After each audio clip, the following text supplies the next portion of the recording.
বিভিন্ন রথী মহারথীদের মৃত্যু সংবাদ রাক্ষসরাজ রাবণকে বাধ্য করল যুদ্ধক্ষেত্রে যেতে। তিনি রাগে উন্মাদ হয়ে গেছেন পুত্র শোকে। তারপর কি হবে চলো দেখে নেওয়া যাক। আসতে পারি মহারাজ? এসো এসো সুগোচর, এসো, বলো বলো কি সংবাদ? সংবাদ ভালো নয় মহারাজ। আমাদের রাক্ষস সেনাদের অবস্থা করুন। বানর সেনারা ক্রমে তাদের উপর চড়াও হচ্ছে। রাক্ষস সেনাদের মনোবল তলানিতে এসে পৌঁছেছে মহারাজ। তুমি চিন্তা করো না সুগোচর। এবার আমি যাব রণক্ষেত্রে। তুমি আমার 8 ঘোড়ার রথটাকে সাজাও। এবার এই যুদ্ধ শেষ করার সময় হয়ে এসেছে। যথা আজ্ঞা মহারাজ।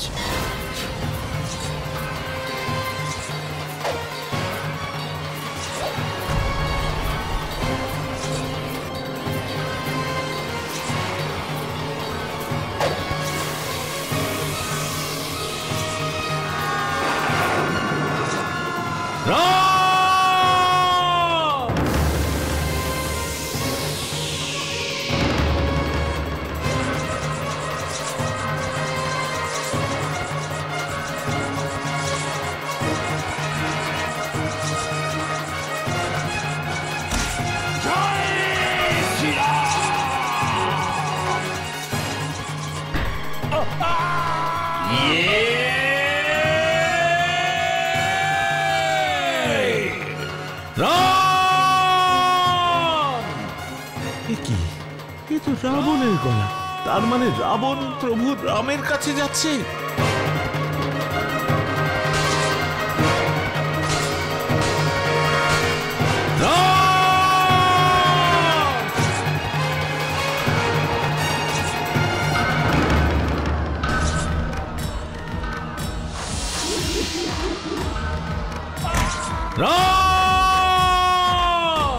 প্রভুর কাছে পৌঁছানোর আগে তোমায় আমাদের সাথে যুদ্ধ করতে হবে রাবণ। আমরা আসছি। আর ঠিক তাই হলো। হনুমানের কথা মতোই রামের কাছে পৌঁছানোর আগে রাবণকে আরো কিছু বাধার সম্মুখীন হতে হলো।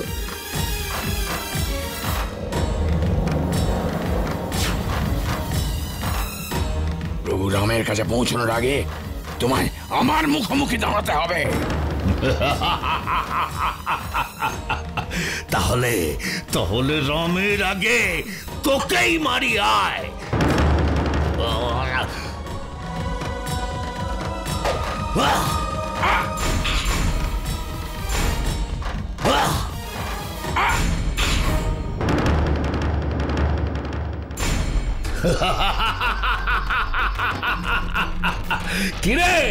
কিরে শয়তান বানর!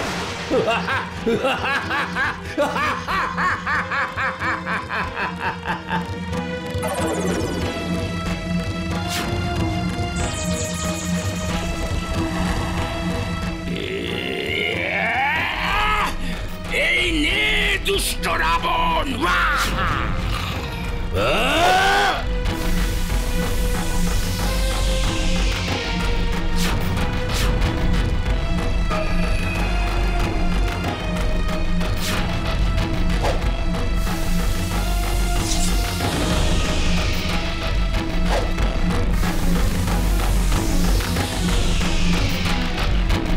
এইভাবে রাবণ বানর মহারথীদের মারতে মারতে রামের দিকে এগিয়ে যেতে লাগলেন।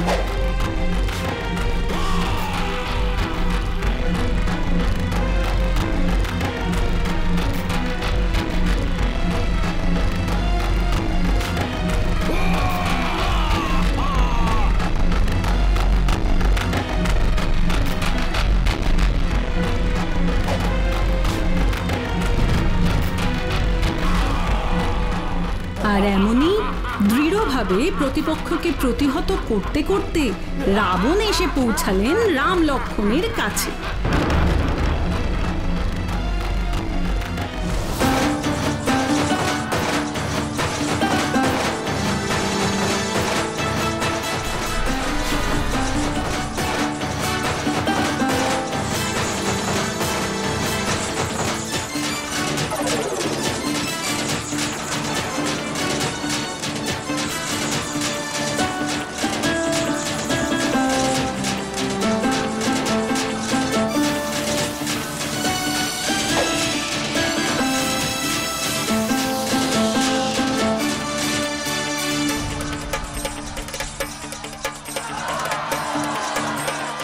লক্ষণ, এ হলো গন্ধর্ব বান। এবার এর খেলা দেখো।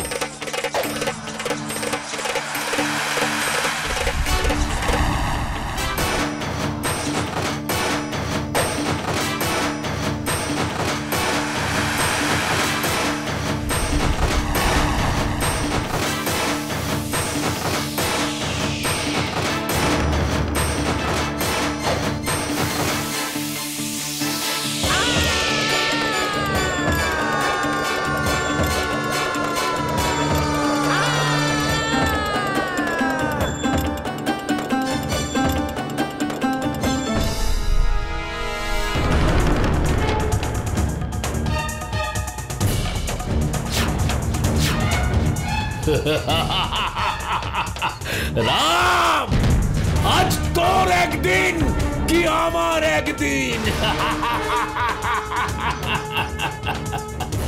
যাক, অবশেষে তোমার নিদ্রাভঙ্গ হলো রাক্ষসরাজ। এই নে।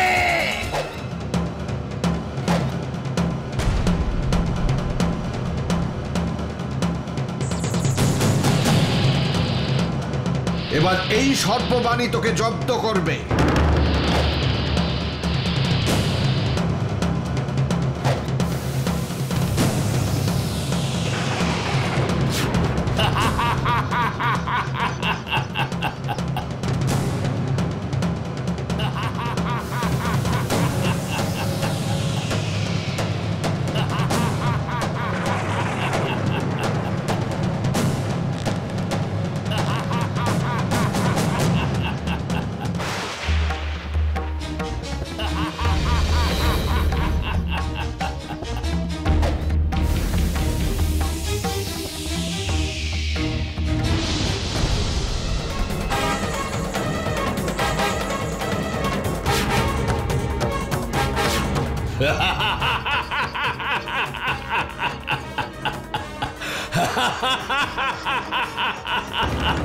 ওরে ওরে, আমার কপালে রক্ষা কবচ রয়েছে রাম। এসব ব্রহ্মবাণ টান আমার কোনো ক্ষতি করতে পারবে না। ভণ্ড তপস্বী, দেখি দেখি তুই কিভাবে তোর রূপসী স্ত্রীকে উদ্ধার করে নিয়ে যাস, দুর্বল মানুষ।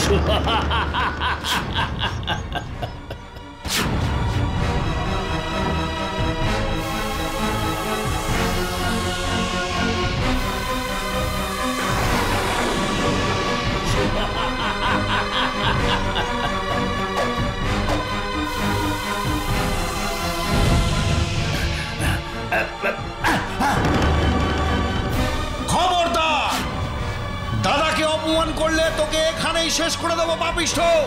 তুই তোর ওই পাপি মুখে আমার সীতা মায়ের নাম নিস। আজ তোর ওই মুখ আমি চিরতরে বন্ধ করে দেবো। ও, তুইও এসে গেছিস? বেশ, বুঝলাম রামের আগে তোরই মরার শখ হয়েছে, তাই না? তাহলে তাহলে তাই হোক।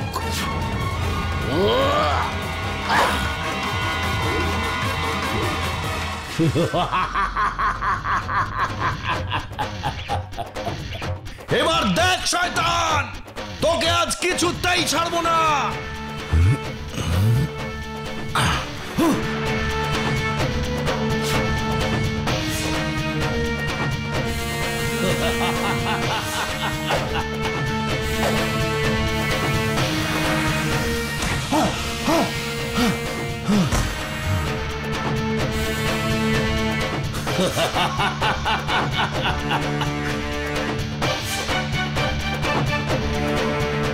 কি কি বিভীষণ, তুই এত বড় অকৃতজ্ঞ? যুদ্ধক্ষেত্রে নিজের সহোদর দাদার বিরুদ্ধে অস্ত্র তুলিস তুই? দাদার বিরুদ্ধে নয়, অন্যায়ের বিরুদ্ধে, অধর্মের বিরুদ্ধে। চুপ চুপ, শুধু শুধু বড় বড় কথা। আজ আজ আগে তোকে মারবো, তারপরে অন্যদিকে তাকাবো। ঘরের শত্রুকে না মেরে বাইরের শত্রুকে মারতে যাওয়াটাই আমার বোকামি হয়েছে। এতে খুব সহজেই আমার ঘরের কথা শত্রু শিবিরে গিয়ে পৌঁছেছে। তোর জন্য সাধারণ বান নয় বিভীষণ, তোকে মারবো আমি শেল বিদ্ধ করে। বাঁচাও, বাঁচাও কুমার লক্ষণ, আমাকে মেরে ফেলবে লক্ষণ, কুমার লক্ষণ আমাকে বাঁচাও। আরে আরে তুই ওর পেছনে লুকিয়ে কি বাঁচতে পারবি? ও নিজেই তো এক্ষুনি মরবে। এই নে, এই নে। ও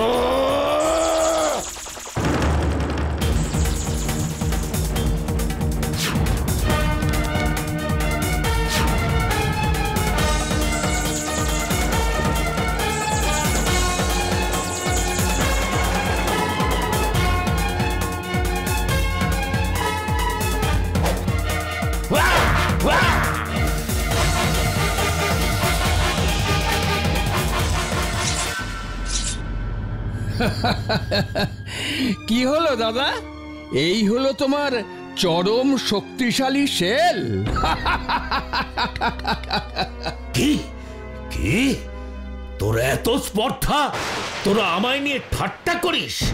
দাঁড়া দাঁড়া, তোর ব্যবস্থা আমি পরে করছি।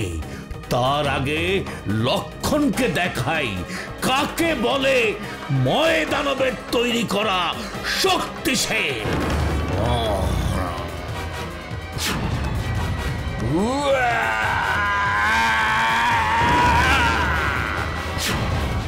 না,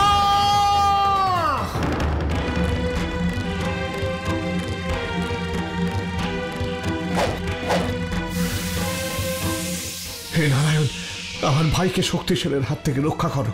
এই আঘাতও সইতে পারবে না, দরকার হলে এই আঘাত আমার বুকে তুলে দাও।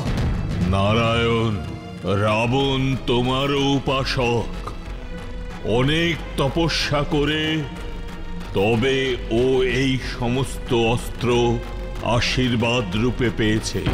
তুমি বারবার তা ব্যর্থ করে দিও না, এটা অন্যায়। আমাকে আমার কাজ করতে দাও, আমাকে আমার কাজ করতে দাও।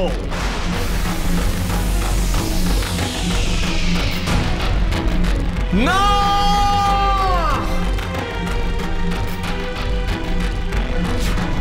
না,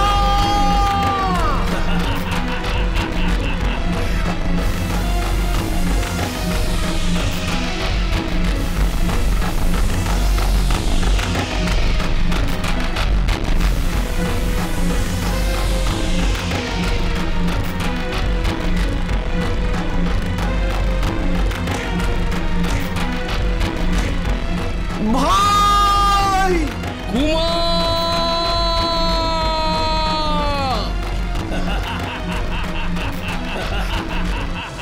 ভাই ভাই আমার চোখ খোল, চোখ খোল ভাই, চোখ খোল, চোখ খোল ভাই। প্রভু, এ কি শুনলাম বিভীষণের মুখে? এই যে তোমরা এসেছো, এই দেখো আমার ভাইয়ের কি হয়েছে। দেখো দেখো আমায় কেমন সর্বশান্ত করে দিয়ে গেল ওই পাপী রাবণ। সীতাকে ছেড়ে তাও একরকম বেঁচে ছিলাম, লক্ষণই ভরসা ছিল আমার, কিন্তু এখন যে আমার জীবনে কিছুই থাকলো না। রাবণ!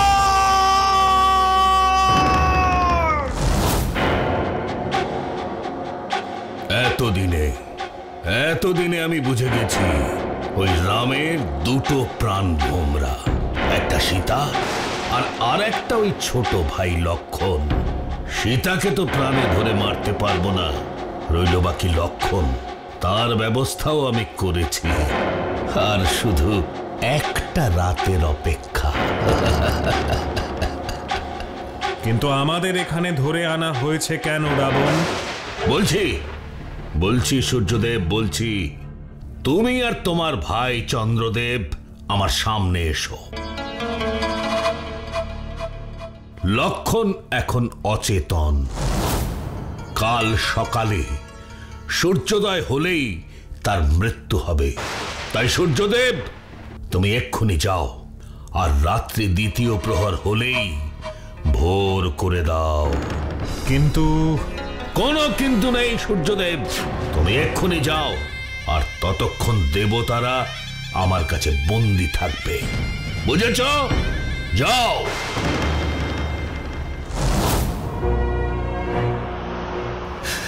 সেই ছোট্টবেলা থেকে আমার পেছনে পেছনে থাকতো, আর যেই মৃত্যু কাছে এলো তখন আমার সামনে গিয়ে দাঁড়ালো। আমি যে এখনো বিশ্বাসই করতে পারছি না যে ও আর নেই। এত তাড়াতাড়ি বিশ্বাস করার প্রয়োজনও নেই প্রভু। সুসেন? হ্যাঁ প্রভু, দূর থেকে কুমারের লক্ষণ দেখে আমারও তাই বোধ হচ্ছে। বাকিটা নারী দেখে বলছি। আমার অনুমান নির্ভুল প্রভু রাম, কুমার লক্ষণ এখনো জীবিত আছেন। সত্যি সত্যি বলছেন আপনি?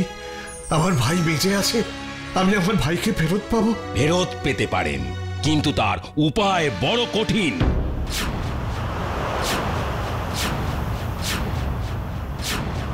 কঠিন উপায়?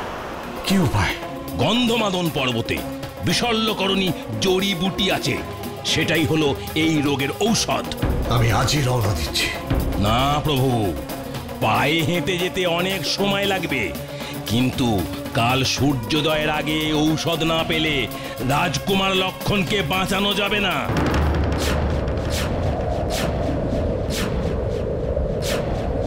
আপনি চিন্তা করবেন না প্রভু, আমি যাচ্ছি। আমি এক লাফে যদি সাগর পার করতে পারি, তাহলে এক লাফে গন্ধমাদন পর্বতে পৌঁছে যেতে পারবো।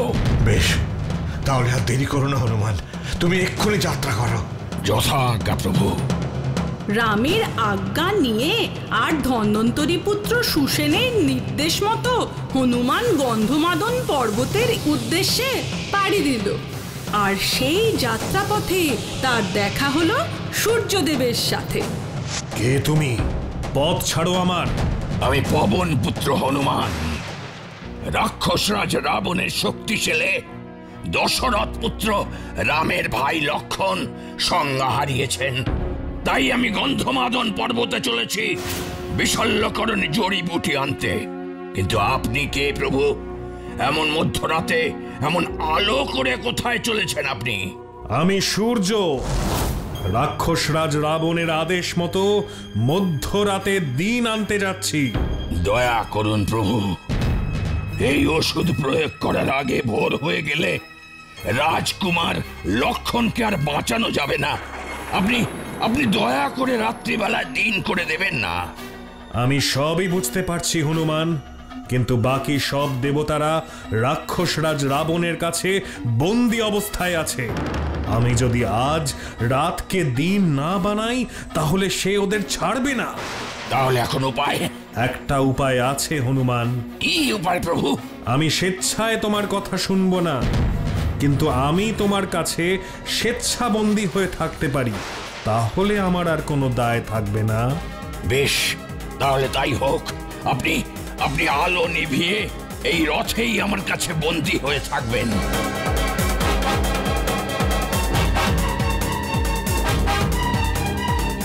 রাক্ষসরাজ রাবণ আকাশের দিকে চেয়ে বসেছিল সূর্যোদয়ের আশায়। আর তখনই তার চোখে পড়ল হনুমানের হাতে সূর্যের বন্দী হওয়ার ঘটনা। আর তাই হনুমানকে আটকাতে ডাক পড়ল ভয়ঙ্কর এক রাক্ষস কালনিমার। আমায় ডেকেছিলেন মহারাজ? এসেছো কালনেমি। এখন তোমার ওপরেই সব নির্ভর করছে। তুমিই পারো আমার হয়ে প্রতিশোধ নিতে। কি করতে হবে মহারাজ? হনুমানকে বধ করতে হবে। সামান্য একটা বানরকে বধ করতে আমায় ডেকেছেন মহারাজ? এটা কিন্তু আমার অপমান। না না না না না কালনেমি, এটা সামান্য কাজ নয়, এটা অনেক বড় কাজ। হনুমান মারা গেলে লক্ষণও বাঁচবে না, আর লক্ষণ মারা গেলে ওর দাদা এমনিতেই মারা পড়বে। আর তখন আমি এক প্রহরের মধ্যে এই সব বানরের দলকে যমলোকে পাঠিয়ে দেব। তাই তাই তুমি যাও, গন্ধমাদন পর্বতে গিয়ে ছলে বলে যেভাবেই হোক ওকে ওকে বধ করে এসো। তারপর এই লঙ্কা রাজ্যের অর্ধেক তোমার। লঙ্কা রাজ্যের অর্ধেক আমার? হ্যাঁ হ্যাঁ, এতে কোনো সন্দেহ নেই। তুমি শুধু আমার শত্রু ওই হনুমানটাকে শেষ করে দিয়ে এসো। আপনি চিন্তা করবেন না মহারাজ, আমি এক্ষুনি যাচ্ছি। ওই দুষ্টু হনুমানকে আমি আর কুমিরের ভোজন বানাবো। রাক্ষসরাজ রাবণের আদেশে কালনিমা এসে পৌঁছালো গন্ধমাদন পর্বতে, আর একজন সাধুর ছদ্মবেশ ধারণ করে হনুমানের অভ্যর্থনা করল। প্রণাম মুনিবর, আমি আপনার সাহায্য প্রার্থী। বলো হনুমান, তোমার কি চাই? আপনি আমার নাম জানেন মুনিবর? শুধু নাম কেন, তুমি এখানে কার জন্য এসেছো, কি নিতে এসেছো তা আমি সব জানি। আপনি তো অন্তর্যামী মুনিবর, তাহলে আমায় একটু বলে দিন, সেই বিশল্যকরণী লতা আমি কোথায় পাবো? বলবো বলবো, তার আগে তুমি একটু আমার কাছে বসে জিরিয়ে নাও, কিছু ফল পাকুড় খাও। এত দূর থেকে এসেছো। না না মুনিবর, এখন এত সময় হবে না, আপনি শুধু আমায় বলে দিন। না না না না, তা বললে কি আর হবে? আমার অতিথি কোনো কিছু মুখে না দিয়ে যাবে তা তো হয় না। কিন্তু মুনিবর, সত্যি সত্যি আমার খিদে পাইনি। তাহলে বরং এক কাজ করো, এই সামনেই এক সরোবর আছে, এই সরোবরের পবিত্র জলে তুমি স্নান করে এক আঁচলা জল খেলেই আমার মন শান্তি পাবে। বেশ মুনিবর, বেশ, আপনার যখন তাই ইচ্ছে তবে তাই হোক। আমি তাহলে স্নান করে আসছি, তারপর না হয় বলে দেবেন কোথায় আছে সেই বিশল্যকরণী জড়িবুটি।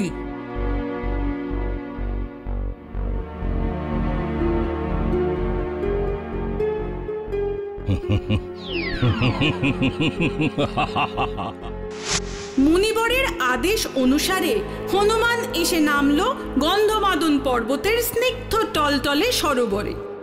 সরোবরের শীতল জলে হনুমানের শরীরের সব ক্লান্তি দূর হয়ে গেল, আর তক্ষুনি একটা বিশাল কুমির এসে আক্রমণ করলো হনুমানকে। শুরু হলো কুমির আর হনুমানের যুদ্ধ।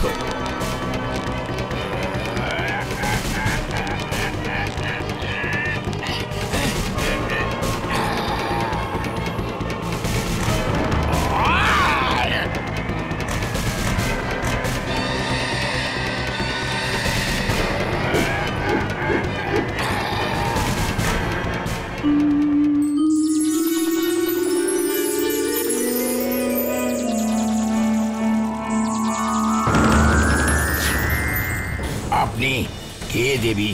আমি দেবকন্যা গন্ধমালী। আপনি তো হনুমান। হ্যাঁ দেবী, কিন্তু আপনি আমাকে চিনলেন কি করে? কারণ আমি যে এতদিন আপনার অপেক্ষাতেই ছিলাম। পূর্বজন্মে আমি একদিন রথে করে কুবেরের দরবারে যাচ্ছিলাম। যেতে যেতে আমার রথের ধুলো গিয়ে লাগলো পথের ধারে সাধনারত দক্ষ মুনির গায়ে। মুনিবর রাগ করে আমায় অভিশাপ দিলেন গন্ধমাদন পর্বতের সরোবরে কুমির হয়ে থাকার, আর বললেন একমাত্র পবনপুত্র হনুমানের সংস্পর্শে আমি আবার পূর্বরূপ ফিরে পাব। আপনাকে অনেক ধন্যবাদ। ঠিক আছে দেবী, ঠিক আছে, আমি এখন আসি। আমাকে বিশল্যকরণীর লতা খুঁজতে যেতে হবে। মুনিবর তাড়াতাড়ি যেতে বলেছেন। দাঁড়ান হনুমান, আপনি যে মণিবরের কথা বলছেন ও কিন্তু আসলে মুনি নয়, ও হলো ভয়ঙ্কর রাক্ষস কালনেমি। রাক্ষসরাজ রাবণের আদেশে আপনাকে বধ করতে এসেছে, আর আর তাই তো আপনাকে জোর করে এই সরোবরে স্নান করতে পাঠিয়েছে, যাতে যাতে আমি আপনাকে হত্যা করতে পারি। এসব আপনি কি বলছেন দেবী? আমি ঠিকই বলছি হনুমান, আমার কথা আপনি বিশ্বাস করুন। তাহলে তো আমাকে একবার যেতেই হবে।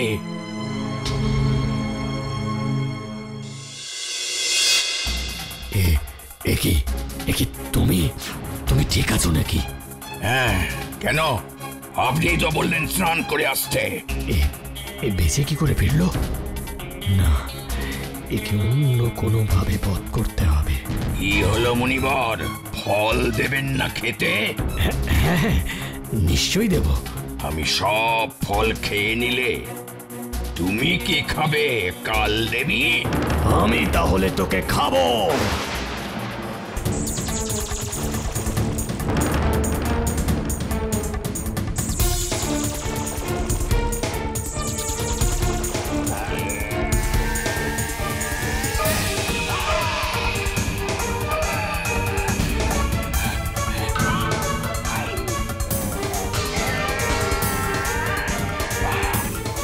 কালনিমাকে বধ করার পর হনুমান চলল বিশল্যকরণীর খোঁজে, আর খুঁজতে খুঁজতে চলে এলো গন্ধমাদন পর্বতের একদম উঁচু চূড়ায়। সেখানে এক অদ্ভুত কাণ্ড। বহু গন্ধর্ব আর গন্ধর্বীরা নাচ গান করছে, সবাই আনন্দে মত্ত। সেখানে গিয়ে হনুমান বিশল্যকরণীর খোঁজ করলো।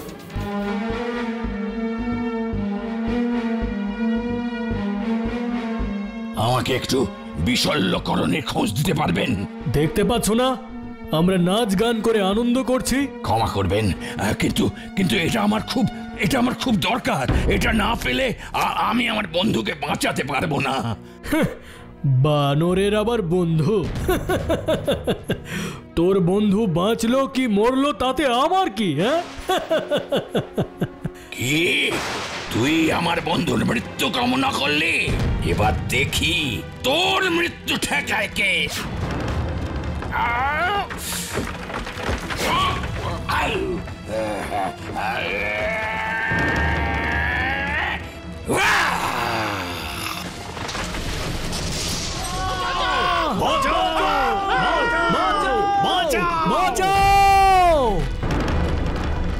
তার চেয়ে বরং পুরো পর্বতটাই তুলে নিয়ে যাওয়া যাক। সুসেন নিজেই এই লতা খুঁজে নেবে। যেমন ভাবা তেমন কাজ। হনুমান গন্ধমাদন পর্বতটাকে টেনে উপড়ে তুলল। হাতের মধ্যে নিয়ে হনুমান চলল লঙ্কার উদ্দেশ্যে। সুগ্রীব, হনুমান তো এখনো এলো না। বিচলিত হবেন না প্রভু, হনুমান ঠিক সময় মতো পৌঁছে যাবে। কিন্তু আমাদের হাতে খুব বেশি সময় আর বাকি নেই। ভোরের আলো ফুটে গেলে বিশল্যকরণীতেও আর কোনো কাজ হবে না। তাহলে কি আমার ভাইকে আর ফিরে পাবো না? নিশ্চয়ই পাবেন প্রভু। ওই দেখুন।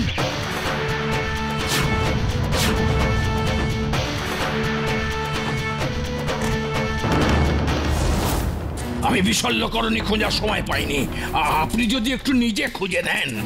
অবশ্যই, তোমরা কোনো চিন্তা করো না। আর সবাই রাজকুমার লক্ষণের পাশে গিয়ে বসো, আমি বিশল্যকরণী খুঁজে নিয়ে আসছি। বিচক্ষণ সুসেন খুব তাড়াতাড়ি বিশল্যকরণীর লতা খুঁজে নিয়ে লক্ষণের কাছে এলো। কিন্তু ওষুধ তো আছে, তবে এই ওষুধ প্রয়োগ হবে কি করে? ওষুধ বাড়তে তো শিলনোড়া লাগবে। শিলনোড়া ছাড়া কি একেবারেই হবে না? না মানে পাথরে পাথরে ঠুকে যদি রস করা যায়? না, ওভাবে হবে না, ওতে আরো ক্ষতি বাড়তে পারে। লঙ্কাপুরীতে আমার মহলে শিলনোড়া আছে, কিন্তু সে ঘরের বাইরে তো রাক্ষসের পাহারা, সেখান থেকে তো আনা সম্ভব নয়। কেন সম্ভব নয়? অবশ্যই সম্ভব। আমি এক্ষুনি যাব আর এক্ষুনি আসবো। শিলনোড়ার খোঁজে হনুমান চলে গেল লঙ্কাপুরীর ভেতরে। সেখানে গিয়ে দেখলো বিভীষণের ঘরের সামনে দুজন রাক্ষস প্রহরী পাহারা দিচ্ছে।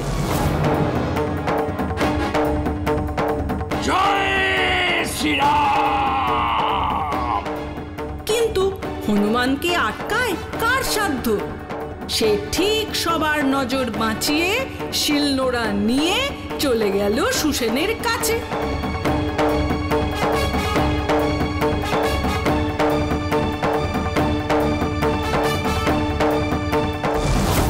সুসেনও শিলনোড়াটা হাতে পেয়েই সঙ্গে সঙ্গে ওষুধটা প্রয়োগ করলো।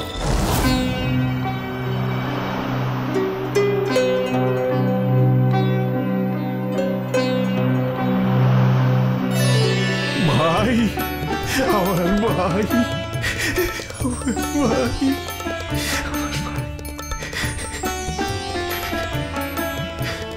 তুই ভালো হয়ে গেছিস ভাই।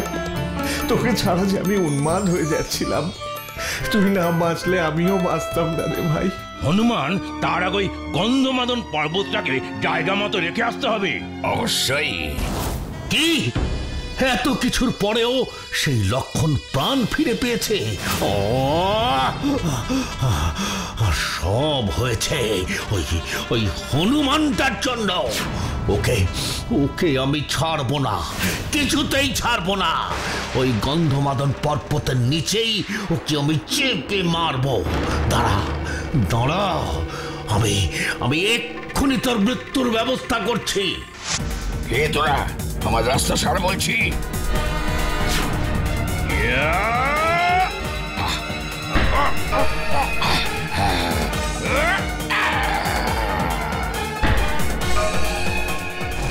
রাক্ষসরাজ রাবণের পাঠানো মহারথী রাক্ষসও হনুমানের কোনো ক্ষতি করতে পারল না, বরং তাদেরকেই উচিত শিক্ষা দিল মহাবলী হনুমান। আর গন্ধমাদন পর্বতটাকে নিয়ে এগিয়ে চলল গন্তব্যের দিকে। আরে, এতজনকে এভাবে বিনা দোষে হত্যা করলাম আমি। আসলে তখন যে এত রেগে গিয়েছিলাম। কিন্তু না না না না, এই ভুলের সংশোধন আমাকে করতেই হবে। সুসেনের দেখানো বিশল্যকরণী দিয়েই আমি এদের প্রাণ ফিরিয়ে দেব। হনুমান খুঁজে খুঁজে বিশল্যকরণের লতা জোগাড় করলো, আর সেই লতা হাতে গুঁড়ো করে মৃত গন্ধর্ব গান্ধর্বীদের শরীরে ছুঁয়ে দিল। আপনি কে? আপনি কোনো ভগবানের অবতার? আমি কোনো অবতার নই গন্ধর্ব কুমার। আমি প্রভু শ্রী রামচন্দ্রের সেবক হনুমান। আমি সেদিন আমার ব্যবহারের জন্য অত্যন্ত লজ্জিত, আমায় ক্ষমা করবেন। না না না, এইভাবে বলবেন না। আমিও সেদিন রেগে গিয়ে একটা ভুল কাজ করে ফেলেছিলাম। যাই হোক, আমি তাহলে এখন আসি। আমাদের সকলের প্রণাম নেবেন শ্রী হনুমান। রামভক্ত হনুমানের জন্যই লক্ষণ তার প্রাণ ফিরে পেলেন, আর গন্ধমাদন পর্বতকে আবার স্বস্থানে ফিরিয়ে দিয়ে হনুমান চলল লঙ্কার দিকে। এমন সব ভিডিও দেখতে হলে এক্ষুনি সাবস্ক্রাইব করুন Animetrics digital. Bell icon click করতে ভুলবেন না কিন্তু।